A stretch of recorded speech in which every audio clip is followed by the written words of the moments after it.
Regarding last week's episode on the Eucharist, all the other apostles, I guess besides obviously Judas, received communion at the Last Supper, and they later denied their association with Jesus. Can you explain that, please? And I guess the question might be for people, they say, well, you go to communion, here they are with our Lord, they receive the Eucharist directly from Him, it's His body, blood, soul, and divinity, and within a short period of time, they're not strong enough to be able to stand up to the questioning as to whether they even knew Him.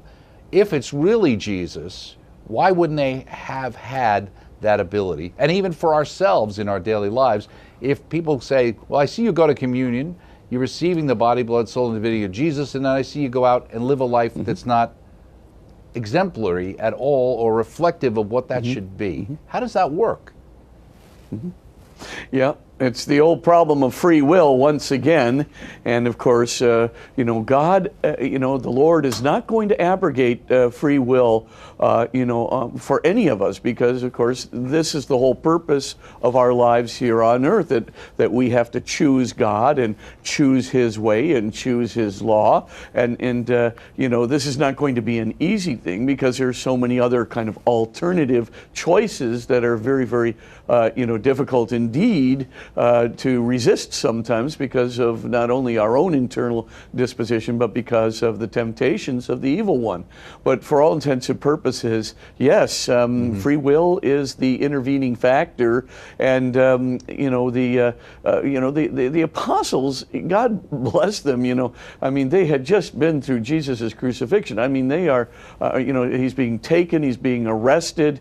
They obviously, trusted in Him, felt that He could, obviously kind of defeat these people if He wanted to, yet He allows Himself to be arrested. I think they're completely flummoxed, by almost His passivity in this regard. And suddenly the shepherd, this pillar that's been in the center, of their lives, is suddenly taken from them in the hands of these civil authorities and hostile religious authorities. And I think they're just literally flummoxed, and they are scared. They're scared out of their minds. Here's where the free will comes into being. Yes, I think, that the Eucharist was supporting them, helping them. Jesus' presence within them is bolstering them, but, they just give way. And Jesus even anticipates it in the agony in the garden. He says, the spirit is willing, but the flesh is weak. They do want to be loyal, but they are so scared. He's not around.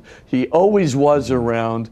They're afraid for the future. They're completely flummoxed. They don't know why He's allowing Himself to be persecuted in this fashion. And all of a sudden, they find themselves, when confronted, hey, aren't you one of them? They do, they go the way of weakness, and they say no. And they protect, as it were, their themselves before, they allow their loyalty to Jesus. And they hadn't even thought probably about martyrdom before. I don't think they had thought about how much trouble they could be in for, associating with Jesus. They just, were completely flummoxed. And that's why they did it. Honestly, I think Jesus was supporting them, bolstering them. But of course, they just, because they're free, because they were, unprepared for the whole event, they wind up, allowing themselves to submit to weakness. That's interesting. They submitted to their fears.